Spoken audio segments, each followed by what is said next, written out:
there is a profit, only if there is a profit இருந்தால் மட்டும்தான் அந்த expenses என்ன பண்ணுவோம், டெபிட் பண்ணுவோம். அது எந்த அக்கௌண்ட்டுக்கு? P&L அக்கௌண்ட்டுக்கா, P&L அப்ராப்ரியேஷன் அக்கௌண்ட்டுக்கா? P&L அப்ராப்ரியேஷன் அக்கௌண்ட்டுக்கு. ஸோ அப்போ ஆஃப்டர் ப்ராஃபிட் வந்ததில் நெட் ப்ராஃபிட் எடுத்துக்கிட்டு போய் எந்த அக்கௌண்ட்டில் வைக்கணும்? கேபிட்டல் அக்கௌண்ட்டுக்கு எடுத்துகிட்டு போகக்கூடாது. எந்த அக்கௌண்ட்டுக்கு எடுத்துகிட்டு போயிடணும்? P&L அப்ராப்ரியேஷன் அக்கௌண்ட்டுக்கு எடுத்துகிட்டு போயிடணும். அதுக்கப்புறம் சில எக்ஸ்பென்சஸை மீட் பண்ணிவிட்டு அதுக்கப்புறம் தான் நீ என்ன பண்ணணும்?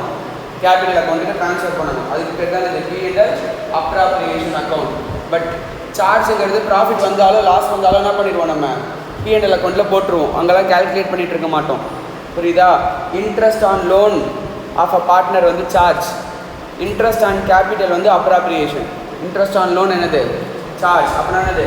ப்ராஃபிட் வந்தாலும் லாஸ் வந்தாலும் இன்ட்ரெஸ்ட் ஆன் லோன் என்ன பண்ணணும், நம்ம கொடுக்கணும். ஓகேவா? பட் அப்ராப்ரியேஷன் என்னது? ப்ராஃபிட் வந்தால் மட்டும்தான் என்ன பண்ணுவோம், கொடுப்போம். அப்போனா கேபிட்டல், இன்ட்ரெஸ்ட் ஆன் கேபிட்டல் என்னது? அப்ராப்ரியேஷன். ப்ராஃபிட் வந்தால் மட்டும் தானே கொடுக்குற. கிளியரா? புரியுதா? ஓகேவா? ஸோ அப்போ இங்கே என்ன சொல்கிறேன், இப்போ நீ ஒரு பிஸ்னஸில் இன்வெஸ்ட் பண்ணுற, அந்த காசை சப்போஸ் நீ வேறு ஒரு இடத்துல இன்வெஸ்ட் பண்ணிதுன்னா உனக்கு என்ன இருக்கும், ஒரு அமௌண்ட் ஆஃப் ரிட்டர்ன்ஸ் வந்திருக்கும். அதை விட்டு கொடுத்துட்டு தானே இங்கே வந்திருக்கோம். அப்போ அது என்ன காஸ்ட்டு? Implicit cost. அந்த இம்ப்ளிசிட் காஸ்ட்டை நீ கன்சிடர் பண்ணணும். இதுதான் அது accounting cost and implicit cost, accounting cost and economic cost. ஓகேவா? எழுதிக்கோ. Economic cost is equal to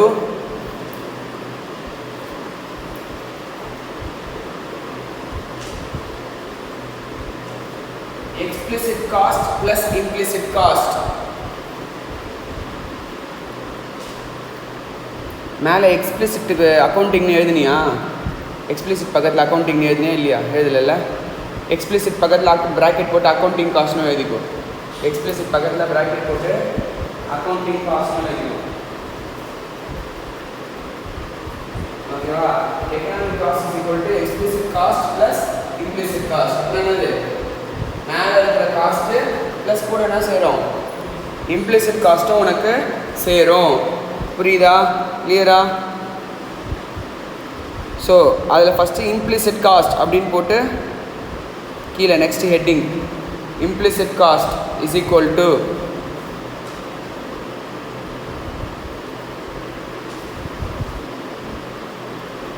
normal return on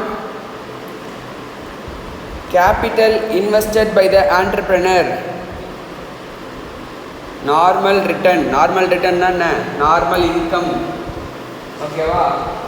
on return na திரும்பி வருது. இப்போ capital திரும்பி வருது return.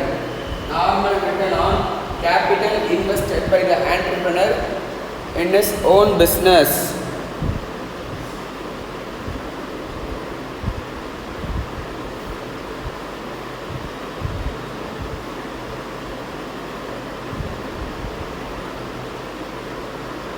Next, wages or salary not paid to the entrepreneur. Wages or salary not paid to the entrepreneur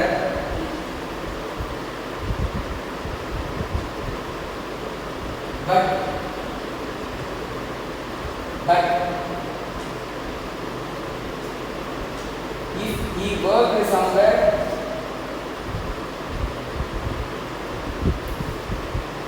he would have earned this salary.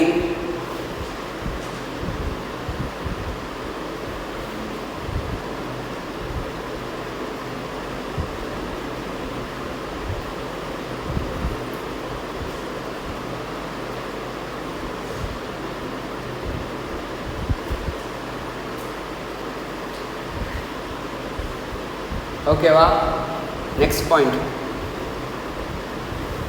Any implicitly any other monetary rewards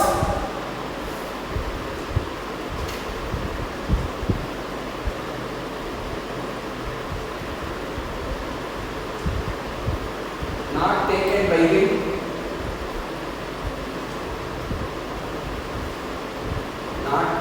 him for the work done by him. அவன் ஒரு வேலை பண்ணிவிட்டு அந்த காசை எடுத்துக்கல அப்படின்னா வேற ஒரு ஆள் வந்து அந்த வேலை பண்ணியிருந்தாலும் அதுக்கு அவனுக்கு காசு கொடுத்துருக்கணும்ல நம்ம. அதுவும் இங்கே நமக்கு என்ன இம்ப்ளிசிட் காஸ்ட்.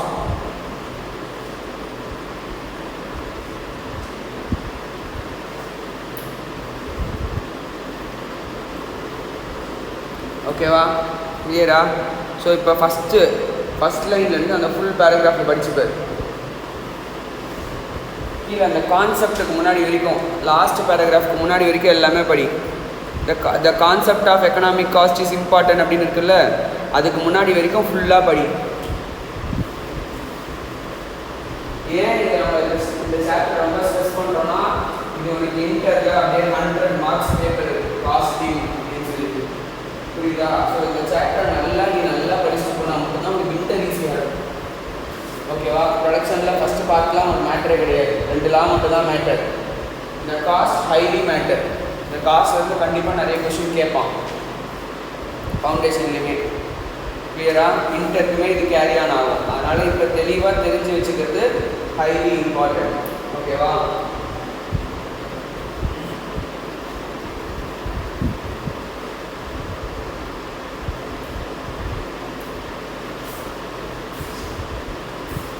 நம்ம எழுதுறதை தவிர்த்து வேறு எதனா கொடுத்துருக்கான்னா சொல்லு. அவ்வளோ பெரிய பேராகிராஃபை நம்ம 1 பேஜில் முடிச்சிருக்கோம். கரெக்டாக இல்லையா? 1 பேஜ் கூட கிடையாது. பார்த்தவொன்னே உனக்கு சொல்ல முடியும் என்ன சப்ஸ்டன்ஸ் இருக்குன்னு. இப்படிதான் படிக்கணும் எக்ஸாம். ஓகேவா?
ஓகேவா? புரிஞ்சுதா?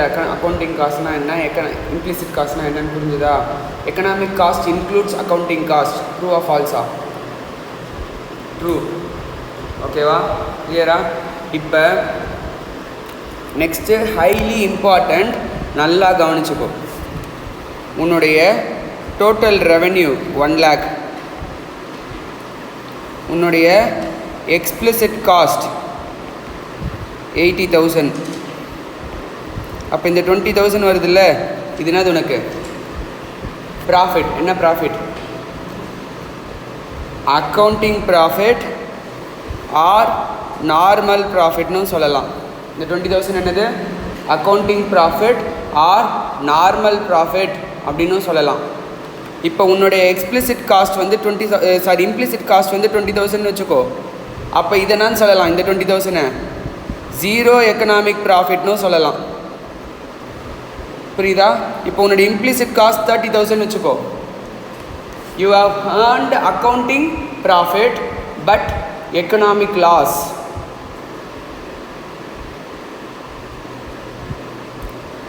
புரியுதா? கிளியரா?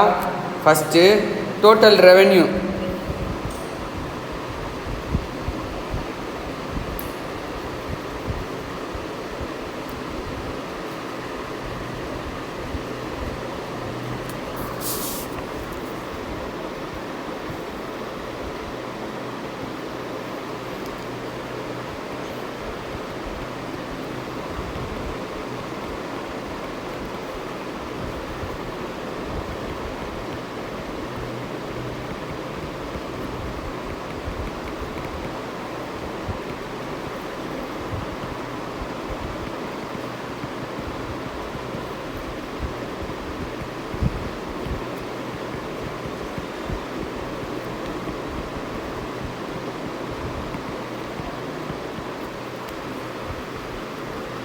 புரியுதா? கிளியரா? ஸோ இந்த அக்கௌண்டிங் ப்ராஃபிட்டை நம்ம என்னன்னு சொல்லலாம்னா, accounting profit is equal to normal profit. ஓகேவா? And normal profit is a part of implicit cost. Normal profit என்ன? Is a part of implicit cost. புரியுதா? உன்னுடைய இம்ப்ளிசிட் காஸ்ட்டு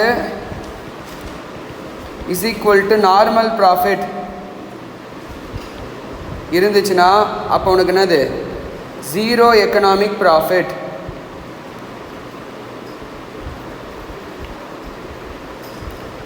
இம்ப்ளிசிட் காஸ்ட்டு மோர் தென் நார்மல் ப்ராஃபிட் இருந்துச்சுன்னா economic loss. Implicit cost less than normal ப்ராஃபிட்டாக இருந்துச்சுன்னா economic profit.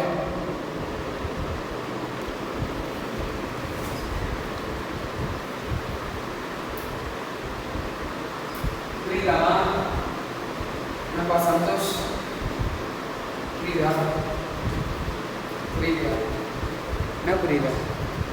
Last sentence புரியுதா? இப்போ implicit cost என்ன? 30,000 வச்சுக்கோ. நார்மல் ப்ராஃபிட்டும் 30,000 வச்சுக்கோ. அதை நம்ம என்ன சொல்லலாம்? எக்கனாமிக் ப்ராஃபிட் இல்லைன்னு சொல்லலாமா? இங்கேயும் 30 இங்கேயும் 30, அப்போ எக்கனாமிக் ப்ராஃபிட் 0ன்னு வருமா? இப்போ இங்கே வந்து இம்ப்ளிசிட் காஸ்ட் அதிகமாக இருக்குது நார்மல் ப்ராஃபிட்டை விட, அப்போ நான் எக்கனாமிக் லாஸ்ன்னு சொல்லலாமா? இங்கே லாஸ் தானே வந்திருக்கு. இம்ப்ளிசிட் காஸ்ட் கம்மியாக இருக்குது, இங்கே 20 இங்கே 10 இருக்குது, அப்போனா எக்கனாமிக் ப்ராஃபிட் வருமா? அதான் சொல்லியிருக்கேன். என்னப்பா ஓகேவா?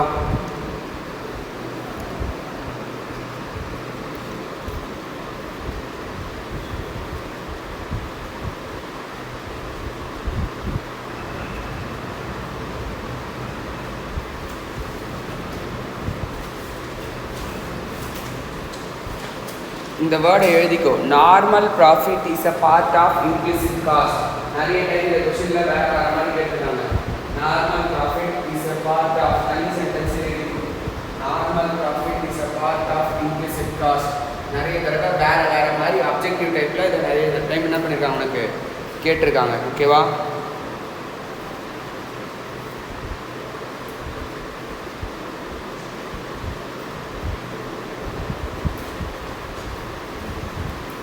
கிளியரா?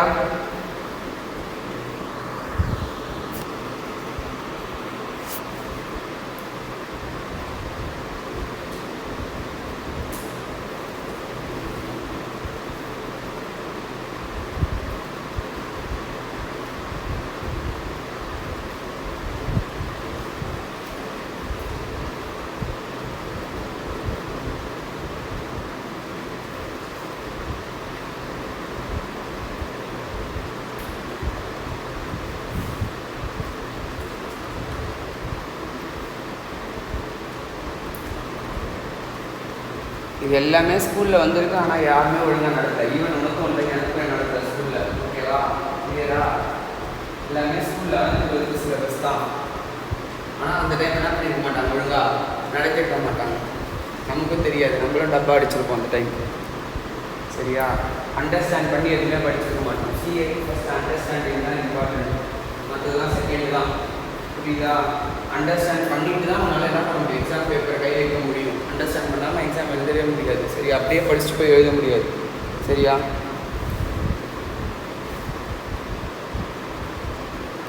ஓகே, அப்போ எழுதிட்டீங்களா? ஸோ எக்கனாமிக் காஸ்ட் வந்து வெரி இம்பார்ட்டண்ட். ஓகேவா? ஏன்னா எக்கனாமிக் காஸ்ட் வந்து என்னது, நார்மல் ப்ராஃபிட் ஏர்ன் பண்ண போகிறான்னா எக்கனாமிக் காஸ்ட் அவன் கவர் பண்ணால் போதும். பட் தட் இஸ் என்னது, எக்ஸ்பிளிசிட் அண்ட் இம்ப்ளிசிட் காஸ்ட்டை கவர் பண்ணால் போதும். நார்மல் ப்ராஃபிட் என்ன, பார்ட் ஆஃப் இம்ப்ளிசிட் காஸ்ட்.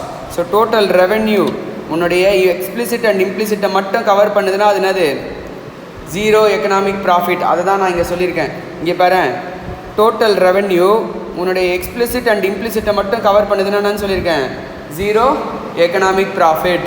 அதை வேணால் கூட எழுதிக்கொடி தனியாக. Total revenue is equal to explicit plus implicit is equal to zero economic profit or normal accounting profit அப்படின்னு எழுதிக்கோ. ஏன்னா எப்படி வேணால் கொஸ்டின் கேட்கலாம் அவனை டர்ன் பண்ணி.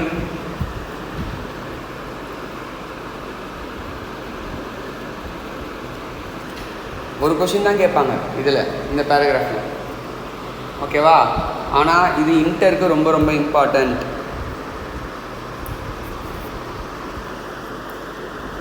Total revenue is equal to explicit plus implicit is equal to zero economic profit or normal profit.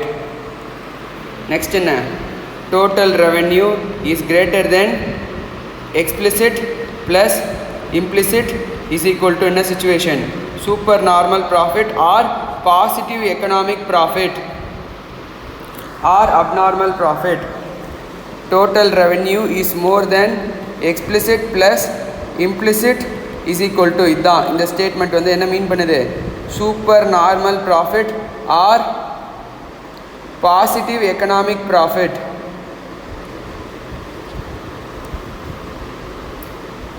R abnormal profit.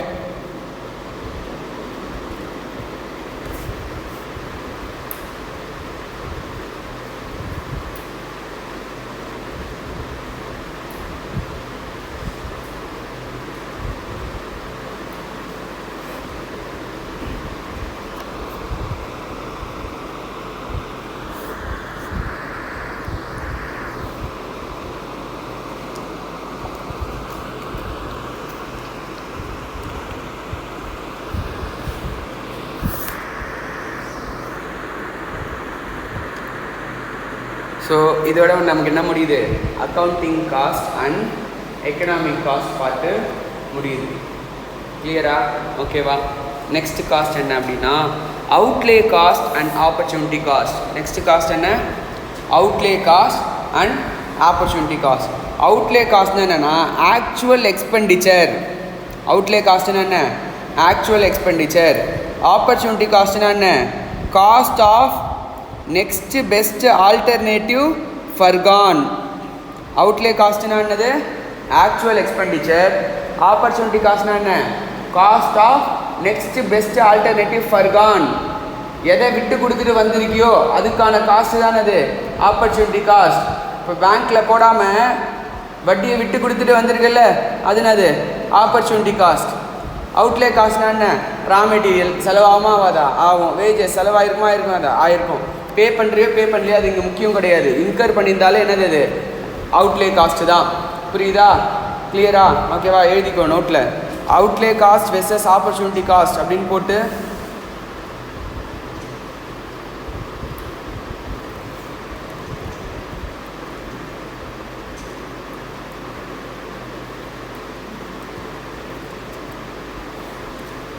actual expenditure incurred.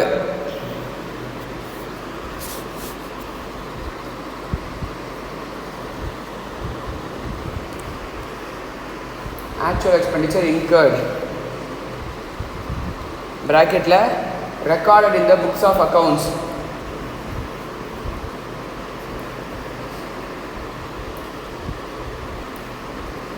Recorded in the books of accounts. line விட்டுட்டு எழுது, அப்புறமா எழுதிக்கலாம்.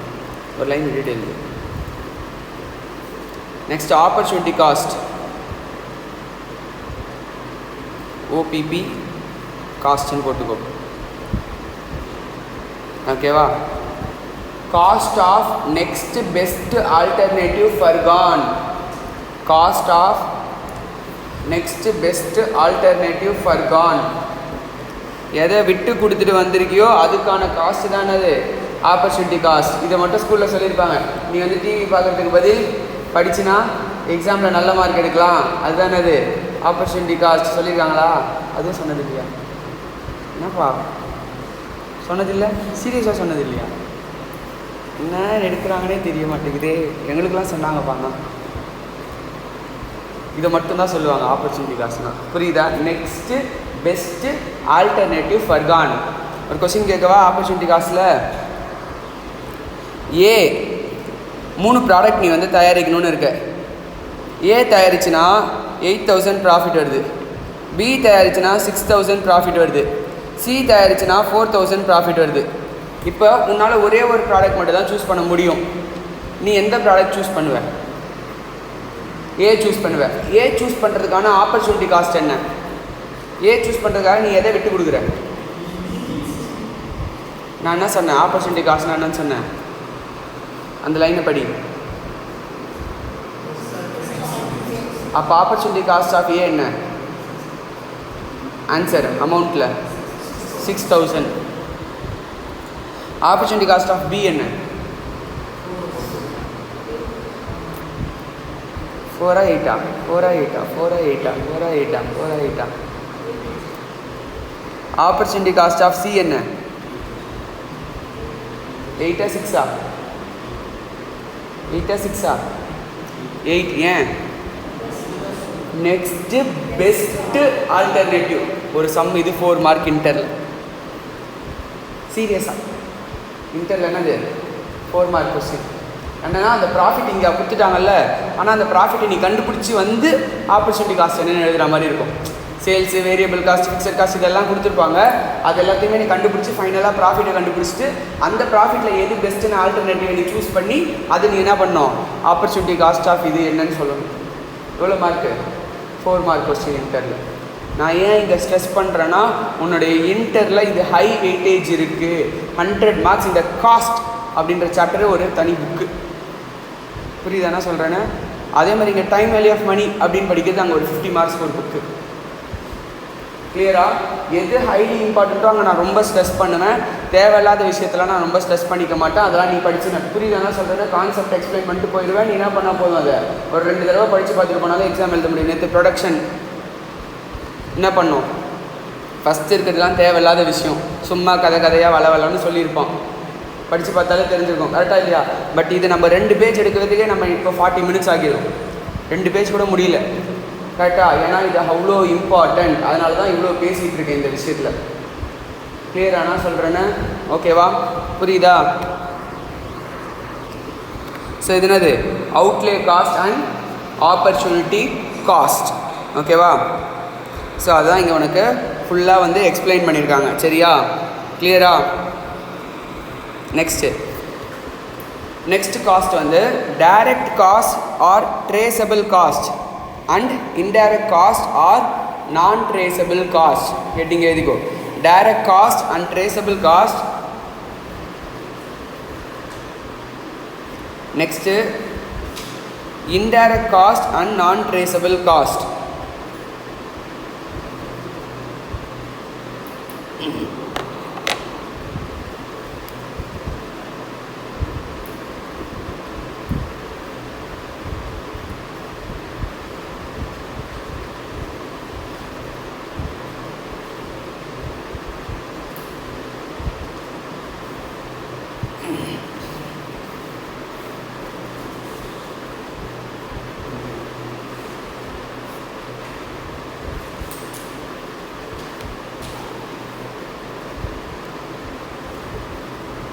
Direct cost or traceable cost. அடுத்து indirect cost or non traceable cost.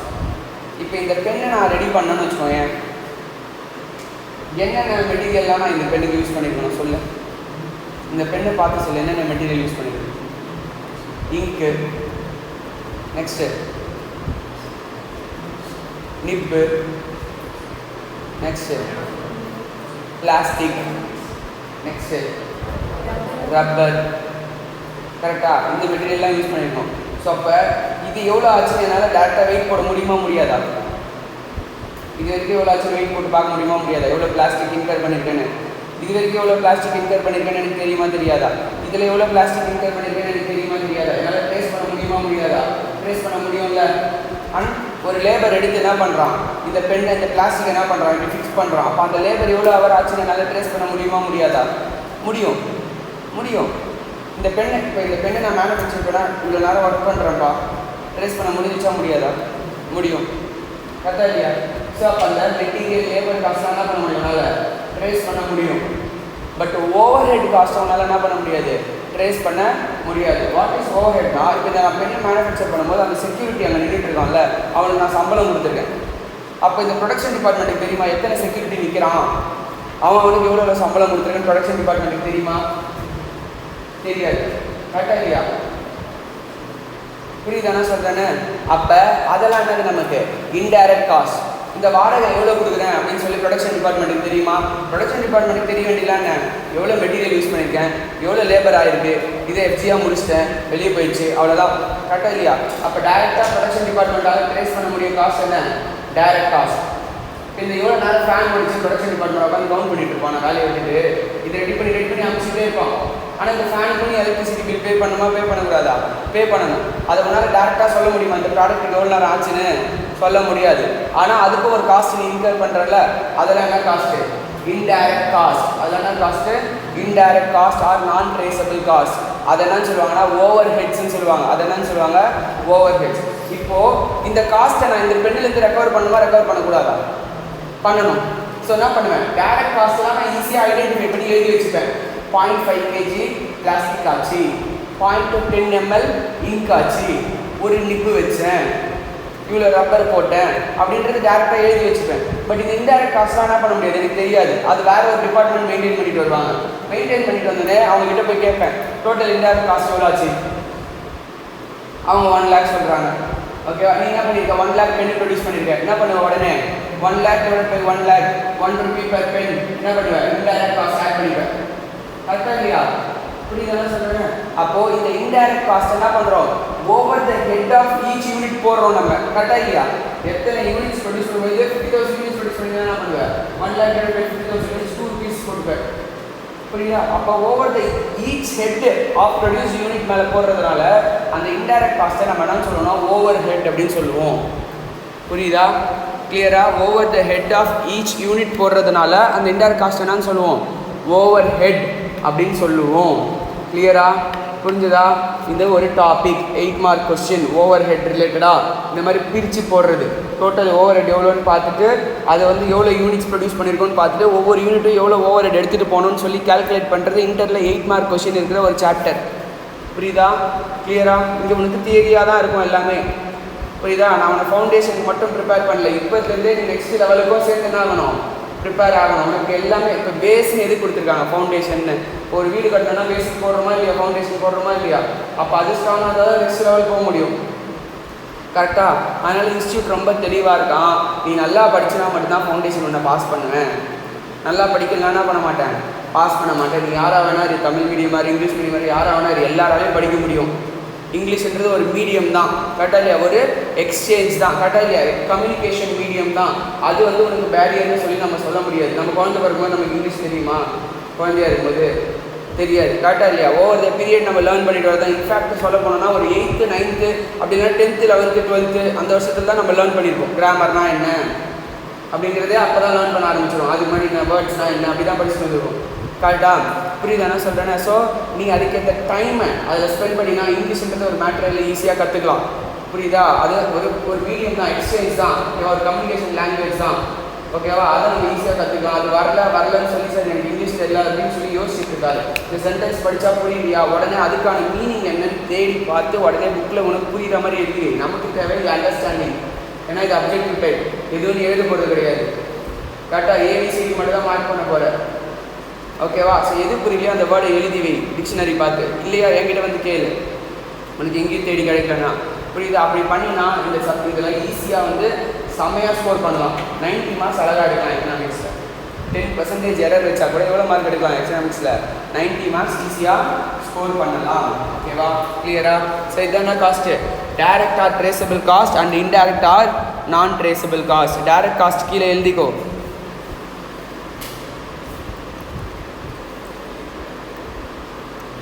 Cost incurred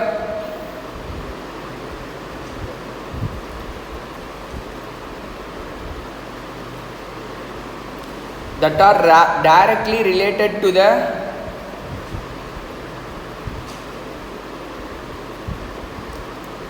product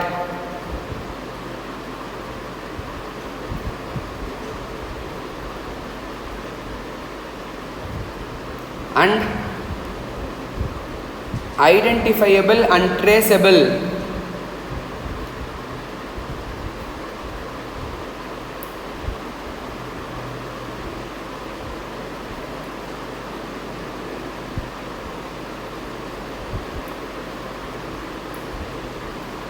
next. Indirect cost are not identifiable and traceable to a product.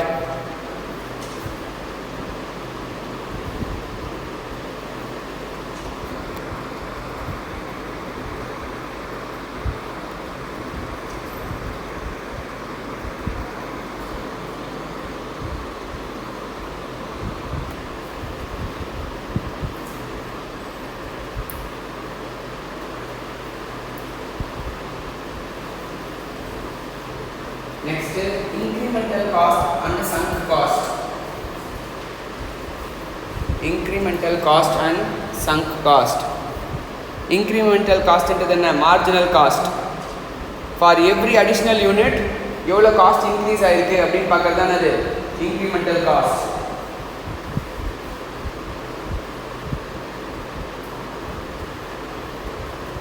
Increase in cost for every additional unit is known as incremental cost. Increase in cost for every additional unit produced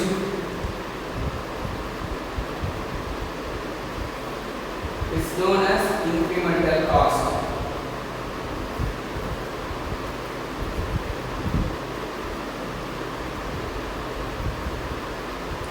Next, sunk cost.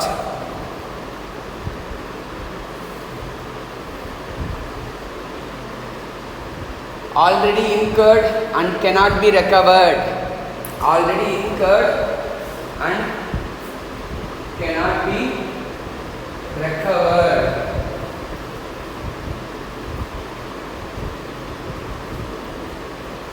இங்கே நான் கீழே tiles போட்டு வச்சுருக்கேன். கரெக்டாக இல்லையா? இது என்ன பண்ணிட்டேன்? Already incurred. இப்போ இந்த டைல்ஸ் போட்ட காஸ்ட் என்னால் ரெக்கவர் பண்ண முடியுமா? முடியாது. மறுபடியும் இந்த டைல்ஸ் உடச்சி விற்க முடியுமா? என்னால் முடியாது. ஒரு மிஷின் இன்ஸ்டால் பண்ணிட்டேன், ஃப்ரிட்ஜ் வாங்கி வச்சுட்டேன், மறுபடியும் என்னால் ரெக்கவர் பண்ண முடியுமா? முடியாது.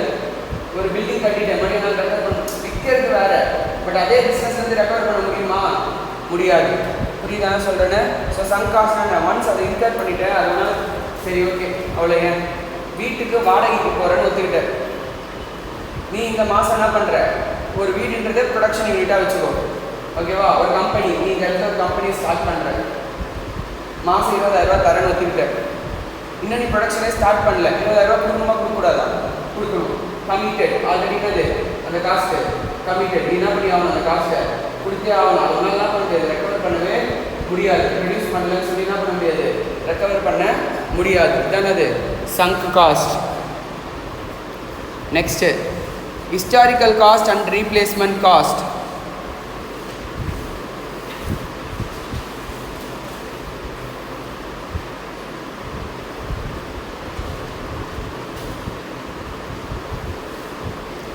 Historical cost வந்து எழுதிக்கோ. Cost incurred in the past. Cost incurred in the past to purchase an asset.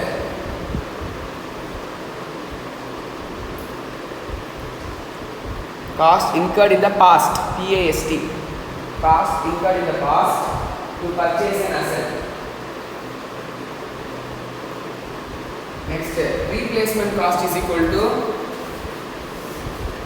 cost that will be incurred in the future. Cost that will be incurred in the future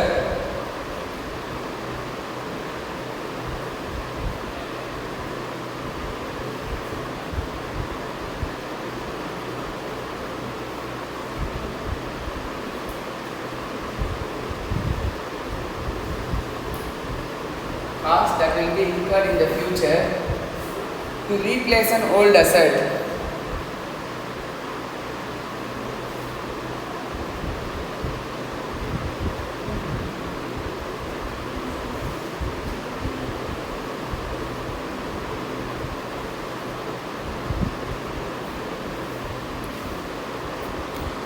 Next,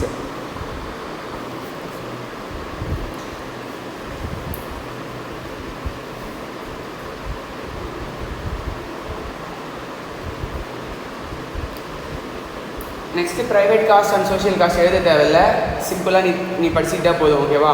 private cost அப்படிங்கிறது என்னது? உன்னுடைய இப்போ நீ ஒரு வீடு கட்டுறேன்னா என்னது? Private cost. உன் form in her பண்ணுறது என்னது? Private cost. சோஷியல் காஸ்ட்டுங்கிறது ஒரு பிரிட்ஜ் கட்டுறாங்க, ஒரு டேம் கட்டுறாங்க, ஒரு ரிவர் கட்டுறாங்க, அதெல்லாம் என்னது உனக்கு? Social cost. புரியுதா? கிளியரா? Next highly important fixed cost and variable cost. ஓகேவா? எழுதிக்கோ. ஃபிக்ஸட் காஸ்ட் அண்ட் இப்போ நீ பார்த்ததில் ஃபஸ்ட் இம்பார்ட்டண்ட் அப்படின்னு சொன்னால் அந்த accounting, economic, implicit opportunity cost அது ஒரு சைட் இம்பார்ட்டன்ட்னா, அதை விட இப்போ நம்ம பார்க்க போகிறது என்னது? அதை விட அதிகமான இம்பார்ட்டன்ஸ் இருக்குது. கிளியரா? ஓகேவா? Fixed cost and variable cost. என்ன ஃபிக்ஸட் காஸ்ட் என்ன, வேரியபிள் காஸ்ட் என்ன? ஃபிக்ஸட் காஸ்ட் என்ன, வேரியபிள் காஸ்ட் என்னப்பா? சந்தோஷ் சொல்லுப்பா. ஃபிக்ஸட் அப்படின்ற வேர்டு எதை மீன் பண்ணுது? ஃபிக்ஸட்னா என்ன? மாறாது. கரெக்டாக இல்லையா? ஃபிக்ஸட்னா என்ன? மாறாது, கான்ஸ்டண்ட்டாக இருக்கும் அப்படின்னு மீன் பண்ணுது. கரெக்டாக இல்லையா? வேரியபிள்னா என்ன? சேஞ்ச் ஆகும் அப்படிங்கிறது மீன் பண்ணுது. கரெக்டாக இல்லையா? கரெக்டாக இல்லையா? கரெக்டு தான். ஆனால் நார்மலாக ஃபிக்ஸட் காஸ்ட் வந்து எப்படி இருக்குன்னா, டோட்டல் வந்து சேஞ்ச் ஆகாது, ஆனால் பர் யூனிட்டுக்கு என்ன ஆகும்? சேஞ்ச் ஆகும். வேரியபிள் காஸ்ட் என்னென்னா சேஞ்ச் ஆகும், ஆனால் பர் யூனிட்டுக்கு என்ன இருக்காது? சேஞ்ச் ஆகாது. புரியுது நான் பேசுகிறேன்னு? ஃபிக்ஸட் காஸ்ட் வந்து சேஞ்ச் ஆகாது. எப்போனா டோட்டல் சேஞ்ச் ஆகாது, ஆனால் பர் யூனிட்டுக்கு என்ன ஆகும்? சேஞ்ச் ஆகும். வேரியபிள் காஸ்ட் வந்து டோட்டல் சேஞ்ச் ஆகும், ஆனால் பர் யூனிட்டுக்கு எப்படி இருக்கும்? சேஞ்ச் ஆகாது. இதுதான் அதனுடைய நேச்சர். புரியுதா? கிளியராக என்ன சொல்கிறேன்னு? ஓகேவா? எக்ஸாம்பிள் ரெண்ட்டுன்னு வச்சுப்போம். ஃபிக்ஸட் காஸ்ட்டுக்கு ஃபிக்ஸட் காஸ்ட்டுன்னா எக்ஸாம்பிள் வச்சுக்கலாம். ரெண்ட். இந்த இடத்துக்கு 20,000 ரெண்ட் கொடுக்கணும். நீ தங்கலைனாலும் எவ்வளோ கொடுக்கணும்? 20,000 கொடுக்கணும். இந்த மாதம் நான் வீடு கூட்டி வச்சுருந்தேன், நான் ஆளே வரல அப்படின்னாலும் நீ எவ்வளோ கொடுக்கணும்? 20,000 கொடுக்கணும். நீ ஒரே ஒரு ஆள் தங்குற எவ்வளோ கொடுக்கணும்? 20,000 கொடுக்கணும். 2 பேர் தங்குற எவ்வளோ கொடுக்கணும்? 20,000 கொடுக்கணும். 4 பேர் தங்குற எவ்வளோ கொடுக்கணும்? 20,000 கொடுக்கணும். டோட்டல் சேஞ்ச் ஆகாது. ஆனால் இந்த 4 பேரும் அந்த ரெண்டு பிரிச்சுப்பீங்களா மாட்டிங்களா? ஓகேவா? ஸோ ஃபஸ்ட்டு 20,000 நீ மட்டும் பேர் பண்ணுற, பர் யூனிட்டுக்கு எவ்வளோ? 20,000. 2 பேர் ஷேர் பண்ணிக்கிறீங்க, அப்போ பர் யூனிட்டுக்கு எவ்வளோ? 10,000 10,000.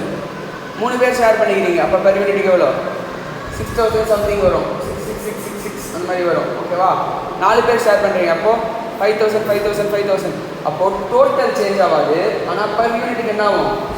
சேஞ்ச் ஆகும். அதானது ஃபிக்ஸட் காஸ்ட். இன்றைக்கி ஓகே மண்டே ஆடிட்டு இன்டர் வந்து கேட்கும்போது மண்டே ஆட்டலன்னு வச்சுக்கோ, ஒழுங்காக ஆன்சர் சொல்லலைன்னா மண்டேயே நான் கொடுத்துருவேன். புரியுதா நான் சொல்கிறேன்னு? ஃபிக்ஸட் காஸ்ட் டோட்டல் என்ன ஆகாது? சேஞ்ச் ஆகாது, ஆனால் பர் யூனிட்டுக்கு என்ன ஆகும்? சேஞ்ச் ஆகும். வேரியபிள் காஸ்ட் டோட்டல் என்ன ஆகும்? சேஞ்ச் ஆகும், ஆனால் பர் யூனிட்டுக்கு ஃபிக்ஸ்டாக இருக்கும். கிளியரா? எக்ஸாம்பிள் வேரியபிள் காஸ்ட்டுக்கு எலக்ட்ரிசிட்டி ஒரு யூனிட் எவ்வளோ? 5 ரூபான்னு வச்சுக்கோம். ஒரு யூனிட் இன்கர் பண்ணுற எவ்வளோ பே பண்ணணும்? 5. 5 யூனிட் இன்கர் பண்ணுற எவ்வளோ பே பண்ணணும்? 25. 100 யூனிட் இன்கர் பண்ணுற எவ்வளோ பே பண்ணணும்? 500. ஸோ டோட்டல் என்ன ஆகுது? சேஞ்ச் ஆகுது, ஆனால் ஒரு யூனிட்டுக்கு எவ்வளோ?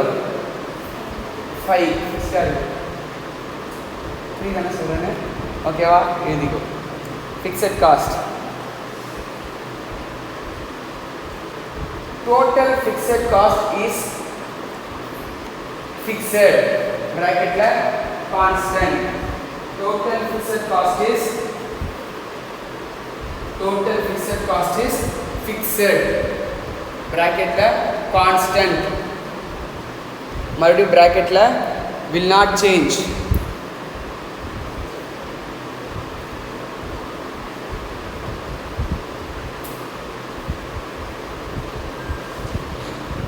பட் இதெல்லாம் சம்மு கேட்பான். இப்போ என்ன பண்ணுறேன்னு பார்ப்போம். நான் தெளிவாக எக்ஸ்பிளைன் பண்ணிட்டேன். ஓகேவா? சம்மு போட வேண்டியது உங்களுடைய வேலை. கிளியரா? ஓகேவா? புரிஞ்சுதா இல்லையா? டோட்டல் ஃபிக்ஸட் காஸ்ட் என்ன? Constant, it will not change. நீ 0 யூனிட் ப்ரொடியூஸ் பண்ணாலும் சேம் ஃபிக்ஸட் காஸ்ட் தான். 2 lakh யூனிட் ப்ரொடியூஸ் பண்ணாலும் அது சேம் ஃபிக்ஸட் காஸ்ட் தான். டோட்டல் சேஞ்ச் ஆகாது. ஆனால் but per unit fixed cost will change. But per unit அப்படின்னா 1 unit for each unit அப்படின்னு bracket போட்டு per unit fixed cost will change. ஒவ்வொரு யூனிட்டுக்கு கால்குலேட் பண்ணும்போது fixed cost என்ன உனக்கு மாறும். bracketல வேரி போட்டு change பக்கத்துல வேரி ஆகும். ஓகேவா? சேஞ்ச் தான் வேரின்னு சொல்கிறேன். புரியுதா? Next variable cost. நான் நீ சொல்லு.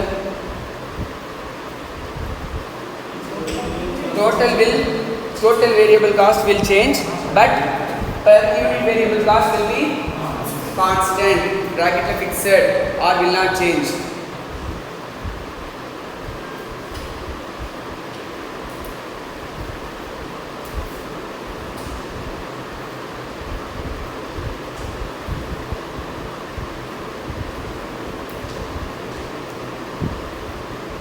ஃபிக்ஸட் காஸ்ட்டுக்கு rent is example. Rent, tax, property tax, interest on loan, depreciation அப்படின்னு போட்டுக்கோ. ஃபிக்ஸட் காஸ்ட்டுக்கு rent, property tax, interest, depreciation மாறுமா? எத்தனை யூனிட் ப்ரொடியூஸ் பண்ணாலும் சேம் டெப்ரிசியேஷன் தானே, except number of units produce method use பண்ணுறேன்னா. புரியுதா இல்லையா? எல்லா வருஷத்துக்கும் என்ன வரும்? டெப்ரிசியேஷன் ஃபிக்ஸ்டாக தானே இருக்கும். ஆனால் எத்தனை யூனிட்ஸ் அந்த வருஷம் எத்தனை யூனிட்ஸ் ப்ரொடியூஸ் பண்ணுறேன், அப்போ அந்த ஈச் யூனிட் மாறும்ல, ஒவ்வொரு யூனிட்டும் பிடிச்சி கொடுக்கணும்ல ப்ரொடக்ஷனுக்கு. ஓகேவா? Next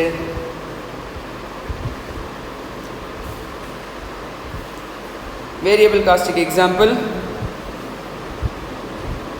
electricity. வேறு என்ன கொடுத்துருக்காங்களா? இல்லை. Electricity, raw material, wages, all other inputs.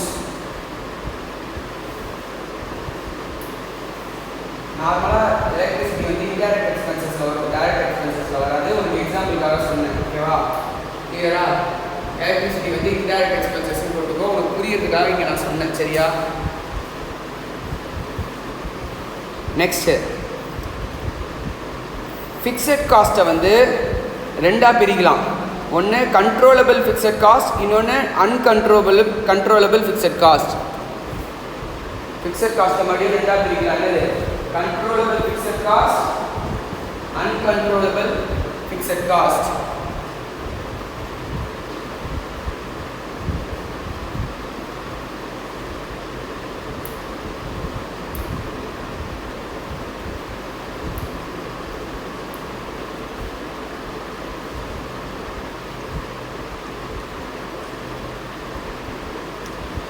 ஓகேவா? ஸோ அதை பேஸ் பண்ணி நம்ம என்ன பண்ணலாம் அப்படின்னா, ஃப்யூச்சரில் அந்த காஸ்ட்டை இன்கர் பண்ண முடியுமா முடியாதா அப்படின்றது. இப்போ ரெண்ட்டு கண்ட்ரோலபிளா அன்கண்ட்ரோலபிளா? ஒரு 3 மாதம் கழிச்சு நீ ரெண்ட்டு வேணாம் என்ன பண்ணிக்கலாம்? காலி பண்ணிட்டு போயிடலாம். அப்போ அந்த 3 மாதம் வரைக்கும் அது அன்கண்ட்ரோலபிள். அதுக்கப்புறம் என்ன பண்ணலாம்? கண்ட்ரோலபிள் சொல்கிறாங்களா அந்த டைம் பீரியடு. ஸோ அதான் அது கண்ட்ரோலபிள் அன்கண்ட்ரோலபிள் அப்படின்னு சொல்கிறோம். ஓகேவா? அதை பேஸ் பண்ணி நம்ம ஷட் டவுன் பண்ணலாமா வேணாமான்னு சொல்லி என்ன பண்ணுவோம்? டிசைட் பண்ணுவோம். பிஸ்னஸை ஷட் டவுன் பண்ணலாமா இல்லை பிஸ்னஸை ரன் பண்ணலாமா அப்படின்னு சொல்லிட்டு நம்ம என்ன பண்ணுவோம்? டிசைட் பண்ணுவோம். கிளியரா? ஓகேவா? ஸோ இவ்வளோ நேரம் நம்ம எத்தனை பேஜ் முடிச்சிருக்கோம்? 2 pages மட்டும் தான் முடிச்சிருக்கோம். ஓகேவா? Highly important topic. சரியா? ஸோ இதுக்கப்புறம் என்ன சொல்கிறாங்க? காஸ்ட் ஃபங்க்ஷன்ன்றது என்ன சொல்கிறாங்க? It is a mathematical relationship between cost of a product and determinants of the cost. எதெல்லாம் வந்து காஸ்ட்டை வந்து டிட்டர்மைன் பண்ண போகுது அப்படிங்கிறது தான் வந்து என்னென்னு சொல்கிறாங்க? காஸ்ட் ஃபங்க்ஷனாக சொல்கிறாங்க. ஸோ இங்கே டிபெண்டன்ட் வேரியபிள் நமக்கு என்ன அப்படின்னா, ஒரு unit cost or total cost தான் நமக்கு என்ன? Dependent variable. இண்டிபெண்டன்ட் வேரியபிள் என்னென்னா price of the factor, size of the output, அதெல்லாம் என்னது உன்னுடைய இண்டிபெண்டன்ட் வேரியபிள். ஓகேவா? ஸோ இதெல்லாம் உனக்கு கேட்கலாம், எது டிபெண்டன்ட் வேரியபிள் எது இண்டிபெண்டன்ட் வேரியபிள்னு சொல்லி. ஓகேவா? ஸோ வந்து ஃபைனலாக காஸ்ட் ஃபங்க்ஷன்ன்றது என்ன? It is a function of production function and market supply of the input. அதுதான் வந்து உன்னுடைய காஸ்ட் ஃபங்க்ஷன். ஓகேவா? கிளியரா? நெக்ஸ்ட்டு இது வந்து என்ன பண்ணுது, நமக்கு காஸ்ட்டுக்கும் அவுட்புட்டுக்கும் உள்ள ரிலேஷன்ஷிப்பை நமக்கு காட்டுது. And cost function is derived from actual data presented through the cost curve. ஓகேவா? இந்த shape of the cost curve எதை டிபெண்ட் பண்ணியிருக்கோம்? உன்னுடைய காஸ்ட் ஃபங்க்ஷனை டிபெண்ட் பண்ணியிருக்கோம். 2 types ஆஃப் காஸ்ட் ஃபங்க்ஷன், ஒன்று ஷார்ட் ரன் காஸ்ட் ஃபங்க்ஷன், இன்னொன்று லாங் ரன் காஸ்ட் ஃபங்க்ஷன். ஓகேவா?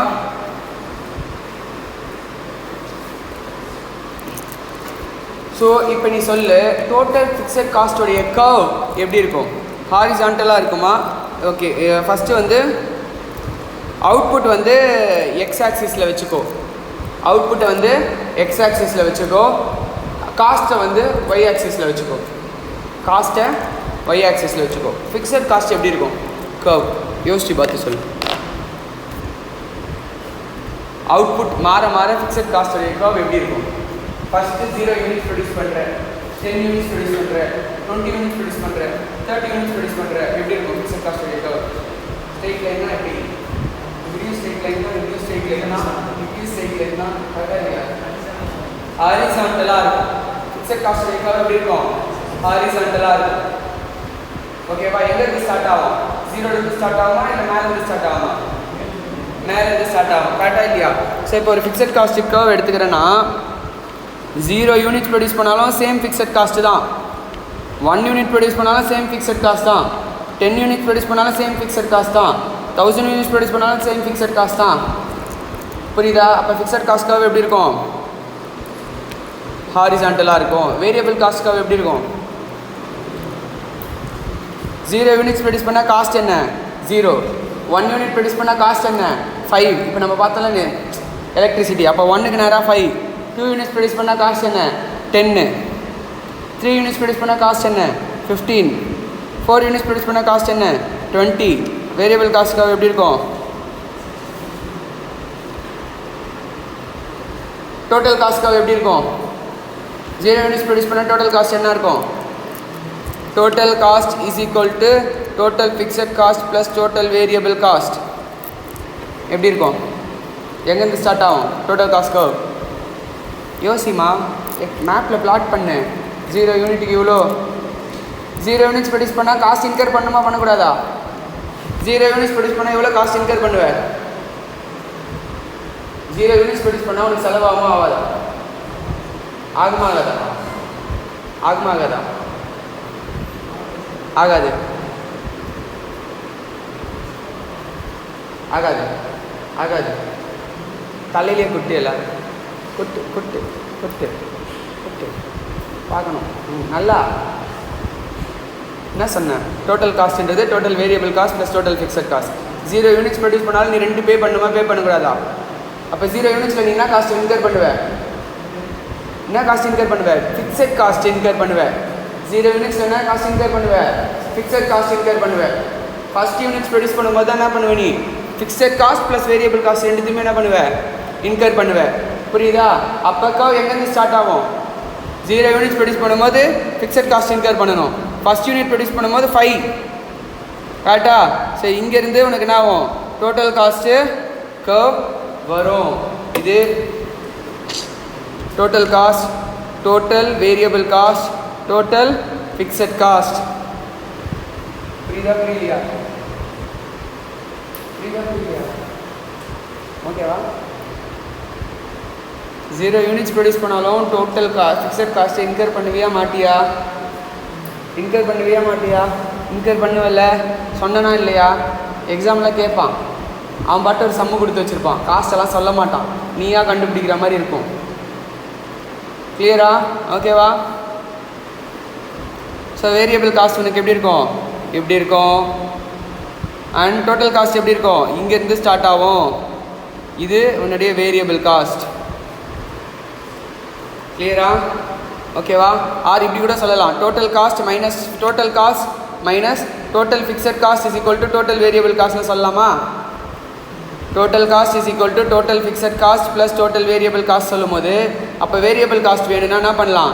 Total variable cost is equal to total cost minus total fixed காஸ்ட்னு சொல்லலாமா? மேக்ஸுப்பா, ஈக்குவேஷன்ப்பா, இந்த பக்கம் ஈக்குவல்ட்டில் இருக்குது, அந்த பக்கம் எடுத்துகிட்டு போகிறேன், அந்த பக்கம் இருக்கிறது இந்த பக்கம் எடுத்துகிட்டு வரேன், எப்படி வேணால் வச்சு விளாட்லாம். Total fixed cost is equal to total cost minus total variable cost சொல்லலாமா? Total cost is equal to total fixed cost plus total variable cost சொல்லலாமா? என்னம்மா ப்ளஸ்ஸை இந்த பக்கம் அந்த பக்கம் மாற்றி எடுத்துகிட்டு போகிறேன், ஒரு இன்ஃபர்மேஷனை மட்டும் தான் கண்டுபிடிக்கிறேன். கிளியரா? ஓகேவா? எழுதிக்கோ. Total cost is equal to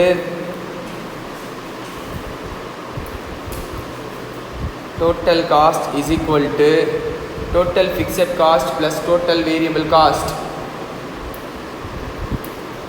சம்மெல்லாம் நீ தான் போடணும், நான் போடவே மாட்டேன், எல்லாத்தையுமே எக்ஸ்பிளைன் பண்ணிட்டேன். புரியுதா? தோப்புக்கரணம் போட வச்சுருவேன் இங்கே வந்து, எல்லாமே பண்ணுவேன் நான். ஓகேவா? இல்லை நான் கிளாஸ் எடுக்க மாட்டேன்னு சொல்லிடுவேன் படிக்கலன்னா.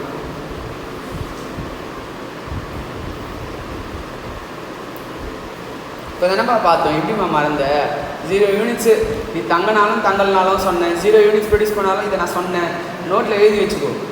Even if you produce 0 units you have to pay the fixed cost அப்படின்னு எழுதிக்கோ.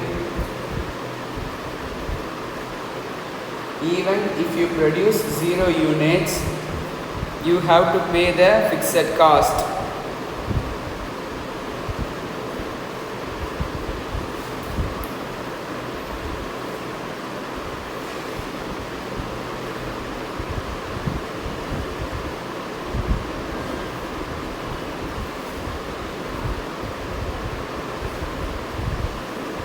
புக்கில் செமி வேரியபிள் காஸ்ட்னு ஹெட்டிங் கொடுத்துருக்காங்களா, கொடுக்கலையா?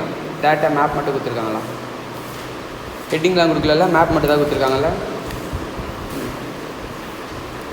ஓகே, நெக்ஸ்ட்டு ஹெட்டிங் போட்டு எழுதிக்கோ. இதுவும் இன்டரில் வரும்.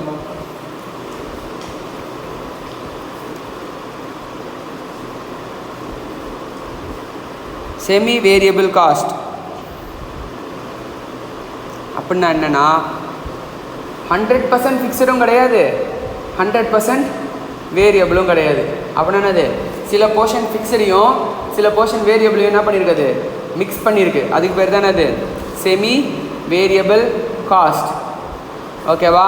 ஸோ செமி வேரியபிள் காஸ்ட்டை நீ கண்டுபிடிக்கணும்னா நீ என்ன பண்ணணும்னா ஃபஸ்ட்டு வேரியபிள் காஸ்ட்டை கண்டுபிடிக்கணும். Step 1 to find out the semi variable cost, first என்ன பண்ணணும்? வேரியபிள் காஸ்ட்டை கண்டுபிடிக்கணும். Variable cost is equal to change in cost divided by change in unit.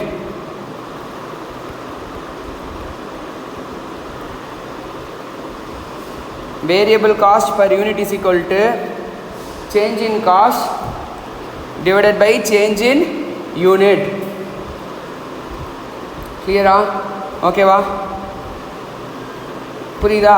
இப்போது இந்த ஒரு ஈக்குவேஷன் கொடுத்துருக்கேன்னா உனக்கு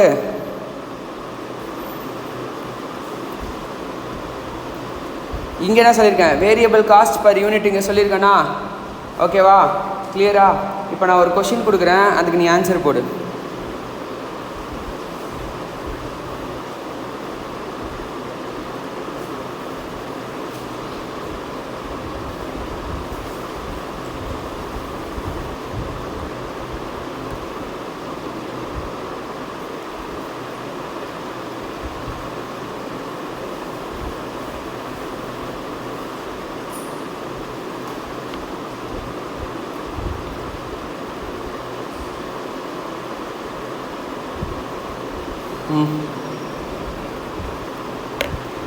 யூனிட்ஸ் 100 யூனிட்ஸ் ப்ரொடியூஸ் பண்ணோன்னா 1000 rupees டோட்டல் காஸ்ட் ஆகுது, ஆர் செமி வேரியபிள் காஸ்ட் ஆகுது. 200 யூனிட்ஸ் ப்ரொடியூஸ் பண்ணோன்னா 1500 செமி வேரியபிள் காஸ்ட் ஆகுது. ஓகேவா? எனக்கு இப்போ நீ என்ன சொல்லணும்னா உன்னுடைய டோட்டல் வேரியபிள் காஸ்ட் எவ்வளோ, டோட்டல் ஃபிக்ஸட் காஸ்ட் எவ்வளோன்னு சொல்லணும். என்ன பண்ணால் கிடைக்கும்னு யோசி. எல்லா ஃபார்முலாவும் இருக்குல்ல, இது இருக்குதுல்ல. கரெக்டாக யோசிக்காமலாம் போட முடியாது. சரியா? யோசிக்காம நான் சொல்லிட்டேன்.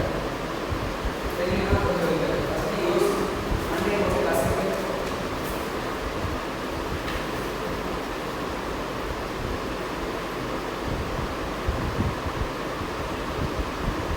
எனக்கு ஆன்சர் என்ன வேணும்? டோட்டல் வேரியபிள் காஸ்ட் எவ்வளோ, டோட்டல் ஃபிக்ஸட் காஸ்ட் எவ்வளோ வேணும்.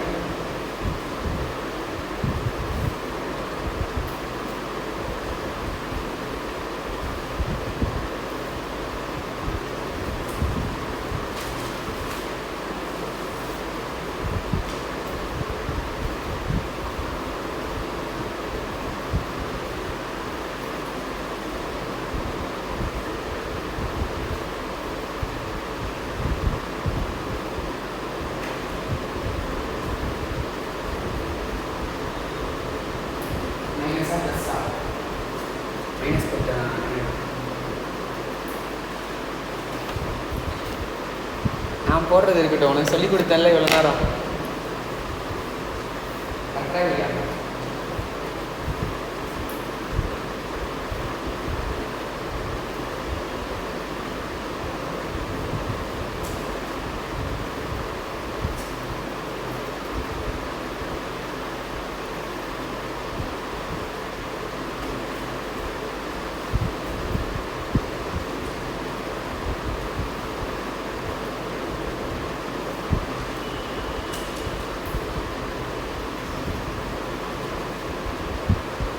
என்னம்மா தெரியல, எக்ஸ்பிளைன் பண்ணுமா? டோட்டல் காஸ்ட் நானே கொடுத்துட்டேன். Total cost for producing 100 units வந்து 1000. Total cost for producing 200 units என்ன 1500.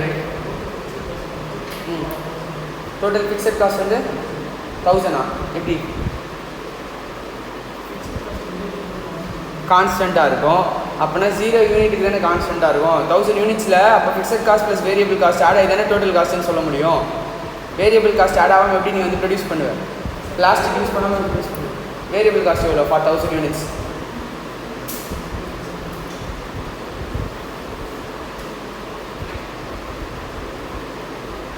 வேரியபிள் காஸ்ட் ஃபார் 1000 யூனிட்ஸ் எவ்வளோமா? 1000 யூனிட்ஸ் பெர் யூனிட் எவ்வளோ வேரியபிள் காஸ்ட்டு? 5 வருதா? அப்போ 1000 யூனிட்ஸ் வேரியபிள் காஸ்ட் வந்து 5000 வந்துருதா? அப்போ நான் மிஸ்டேக் பண்ணியிருக்கேன். இங்கே 10,000 போட்டுக்கோ, 10,000 15,000 போட்டுக்கோ. கம்மியாக வைக்கணுமா யூனிட்ஸு? இல்லையே, அப்பயும் வராது.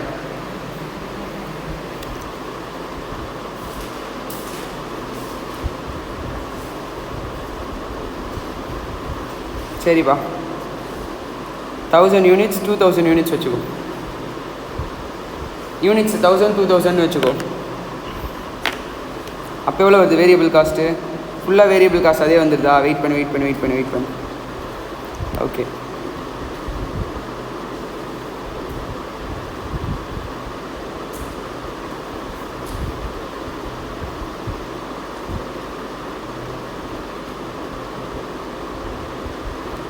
இப்போ எவ்வளோ வருது வேரியபிள் காஸ்ட்டு?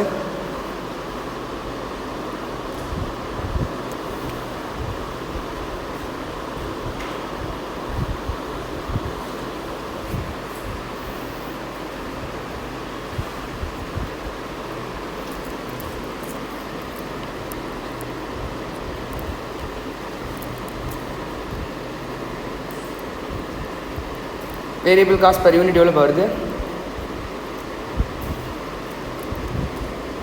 ஓ, இங்கே யூனிட்ஸ் நான் கம்மி பண்ணணும். 50 60 வச்சுக்கோ.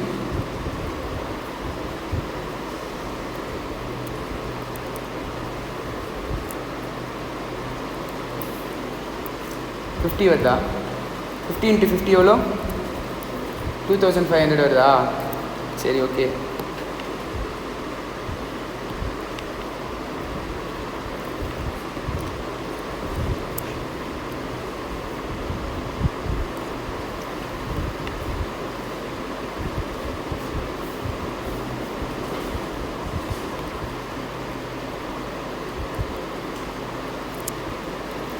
ಕ್ಯಾಲ್ಸಿ ಕೊಡು.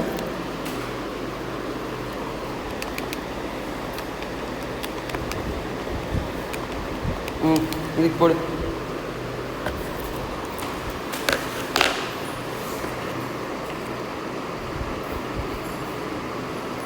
அமௌண்ட் கம்மியாக எடுக்கிற அந்த பிரச்சனை.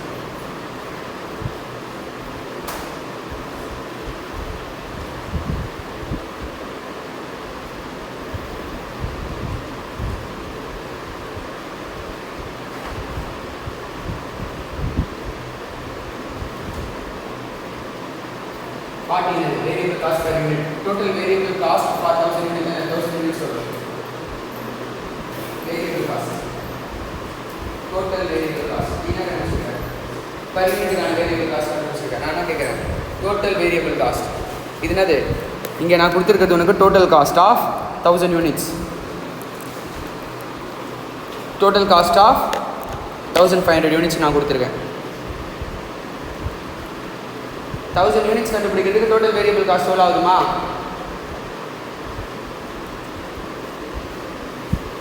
What is total variable cost? எவ்வளோ யூனிட்ஸ் ப்ரொடியூஸ் பண்ணியிருக்கணும் அவ்வளோ யூனிட்ஸுக்கான காஸ்ட். எவ்வளோ யூனிட்ஸ் ப்ரொடியூஸ் பண்ணியிருக்கேன்?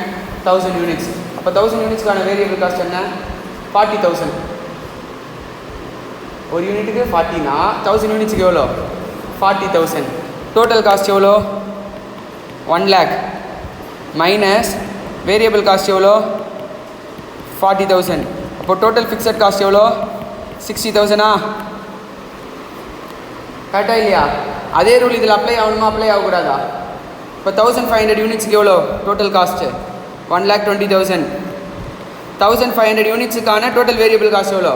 1500 × 40 60,000. அப்போ ஃபிக்ஸட் காஸ்ட் எவ்வளோ? 60,000. இங்கே பாரு ஃபிக்ஸட் காஸ்ட் மாறி இருக்கா? 1000 யூனிட்ஸ் ப்ரொடியூஸ் பண்ணாலும் எவ்வளோ ஃபிக்ஸட் காஸ்ட்டு? 60. 1500 ப்ரொடியூஸ் பண்ணாலும் எவ்வளோ ஃபிக்ஸட் காஸ்ட்டு? 60. 1000 யூனிட்ஸ்க்கு வேரியபிள் காஸ்ட் எவ்வளோ? 40. 1500க்கு வேரியபிள் காஸ்ட் எவ்வளோ? 60. டோட்டல் வேரியபிள் காஸ்ட் சேஞ்ச் ஆகும். ஆனால் பெர் யூனிட் ஃபிக்ஸட் காஸ்ட் 40 மாறல. கரெக்டாக இல்லையா? கரெக்டாமா? டோட்டல் ஃபிக்ஸட் காஸ்ட் சேஞ்ச் ஆகாமல் சேஞ்ச் ஆகாதா? டோட்டல் ஃபிக்ஸட் காஸ்ட் சேஞ்ச் ஆகாது. புரியுதா? கிளியரா? ஸோ இப்படி தான் இந்த சம்மை சால்வ் பண்ணணும். கிளியரா? எழுதிக்கோ.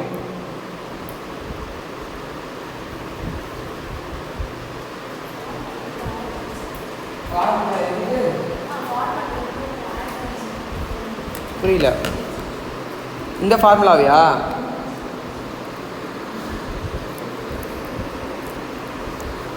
கரெக்டாக புரிஞ்சது என்ன பண்ணியிருக்கேன்னு உனக்குமா? ஆட் பண்ணுமா மைனஸ் பண்ணுமா? ஆட் பண்ணுமா? இது நான் பண்ணிக்கிறது கரெக்டாக தப்பா?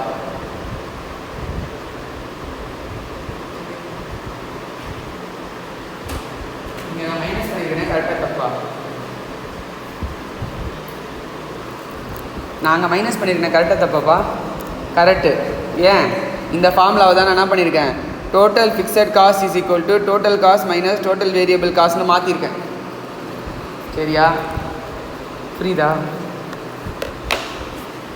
இல்லைம்மா எல்லாருக்கும் அந்த டவுட் இருக்கணும்ல, இதுக்கான அதனால கிளாரிஃபை பண்ணிட்டேன். என்ன எதுவும் சொல்லலை. சரியா? வேறு யாருக்காவது இதே மாதிரி டவுட் இருந்துச்சுன்னா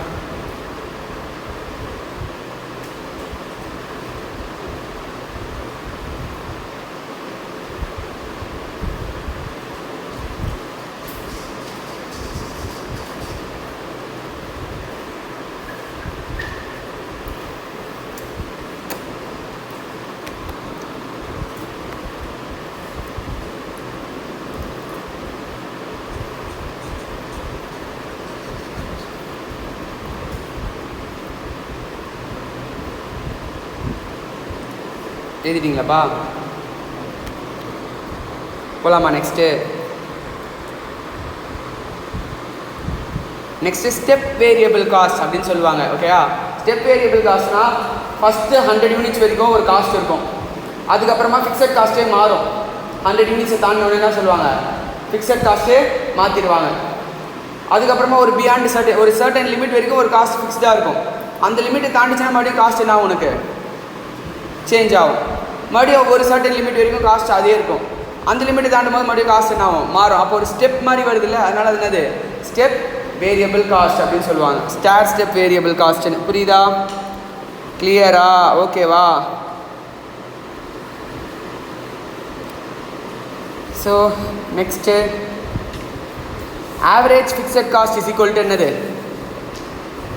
total fixed cost divided by number of units produced Q. ஓகேவா? ஆவரேஜ் வேரியபிள் காஸ்ட் என்னது? Total variable cost divided by Q. Average total cost என்னது? Total cost divided by Q. புரியுதா? ஸோ இதுதான் உன்னுடைய ஆவரேஜ் காஸ்ட் கர்வாக இருக்கும். So average cost curve, average total cost curve first decline ஆகும், அப்புறமா என்ன ஆகும்? இன்க்ரீஸ் ஆகும். மார்ஜினல் காஸ்ட் கர்வ் இன்க்ரீஸ் ஆகிட்டு வரும். ஆவரேஜ் வேரியபிள் காஸ்ட் கர்வும் இப்படி இருக்கும். அண்ட் ஆவரேஜ் ஃபிக்ஸட் காஸ்ட் எப்பயுமே குறைஞ்சிட்டே வரும். யோசிச்சு பாரு, 0 யூனிட்ஸுக்கு ஃபிக்ஸட் காஸ்ட் ஃபுல்லாக இன்கர் பண்ணணும். ஃபஸ்ட் யூனிட்டுக்கு 2 பேரை ஷேர் பண்ணுறீங்க, 10,000 10,000. செகண்ட் யூனிட்டுக்கு 5,000 5,000. தேர்ட் யூனிட்டுக்கு 2,500 2,500. ஃபோர்த் யூனிட்டுக்கு யூனிட்ஸ் இன்க்ரீஸ் ஆகும் காஸ்ட் குறைஞ்சிட்டே வரும். Average fixed cost, but total fixed cost தான் சேமாக இருக்கும். கரெக்டாக இல்லையா? புரியுதா? ஸோ இந்த கிராஃப் வந்து உனக்கு போட்டிருக்காங்க. Next marginal cost is equal to total cost of nth unit minus total cost of n-1 யூனிட்னு சொல்லலாம். Or marginal cost is equal to change in total cost divided by change in யூனிட்ஸ்னு சொல்லலாம். கிளியரா? ஓகேவா?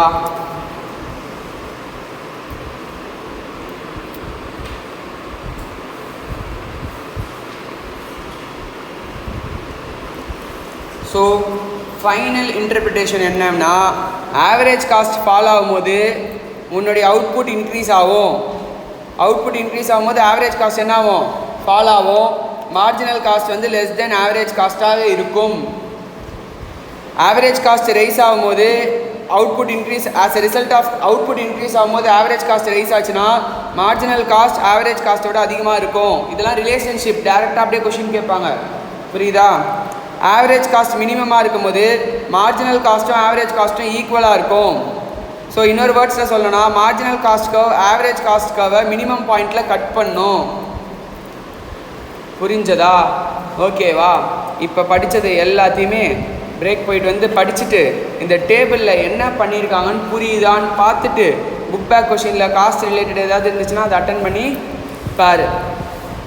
புரியுதா? ஓகேவா? இன்னும் நம்ம இப்போதைக்கு ஷார்ட் ரன் மட்டும் தான் பார்த்துருக்கோம், லாங் ரன் இன்னும் நம்ம பார்க்கல. கிளியரா? ஸோ நெக்ஸ்ட்டு லாங் ரன், அப்புறம் எக்கனாமிக்ஸ் ஆஃப் ஸ்கேலோட இந்த சாப்டர் என்ன ஆகிடும் உனக்கு? முடிஞ்சிச்சு. இன்னும் 3 பேஜ் தான். கிளியரா? லாங் ரன், எக்கனாமிக்ஸ் ஆஃப் ஸ்கேலோட என்ன இது சாப்டர் முடியுது. பட் ஷார்ட் ரன் நல்லா புரிஞ்சதுன்னா லாங் ரன் ஈஸியாக புரிஞ்சிடும். ஒன்றுமே கிடையாது. நிறைய ஷார்ட் ரன் கர்வை கீழேருந்து கம்பைன் பண்ணி சேர்த்துட்டு வரது தானே அது லாங் ரன் கர்வ். புரியுதா? எல்லா சம்முமே இதுலேயே அடங்கிடும் உனக்கு. கிட்டத்தட்ட நீ பார்க்குறதுலே முக்கால்வாசி சம் எல்லாமே அடங்கிடும். கிளியரா? புக் பேக்கில் எப்படிலாம் சம் கொடுத்துருக்காங்க. இன்னும் 3 பேஜ் தான் உனக்கு இருக்குது. கிளியரா? ஓகேவா? அதை போட்டு நான் இப்போ போட்டு உனக்கு பேர்டன் கொடுக்க விரும்பலை. ஃபஸ்ட்டு புக் பேக் கொஷின் என்ன பண்ணேன், எல்லாமே அட்டன் பண்ண முடியும். கிட்டத்தட்ட ஒரு 10-15 கொஷின் தவிர்த்து பேலன்ஸ் எல்லா கொஷினும் உன்னால பண்ண முடியும், அட்டன் பண்ண முடியும். 84 கொஷினில் லாங் ரன் எங்கே வருதோ, லாங் ரன் இந்த எக்கனாமிக்ஸ் ஆஃப் ஸ்கேல் இந்த வேர்டு எங்கே வருதோ அதை தவிர்த்து பேலன்ஸ் எல்லா கொஷினும் உன்னால் என்ன பண்ண முடியும், அட்டைன் பண்ண முடியும். கிளியரா? ஓகேவா? ஸோ பிரேக் போயிட்டு வந்து நல்லா ஒரு தடவைக்கு 2 தடவை இல்லை 10 தடவை கூட படித்து பார்த்துட்டு அதுக்கப்புறமா புக் பேக் கொஷின் என்ன பண்ணேன், அட்டன் பண்ணேன். எல்லாமே சொல்லியாச்சு. புரியுதா? கிளியரா? ஓகேவா? புரிஞ்சுதா? போயிட்டு வா பிரேக்கு.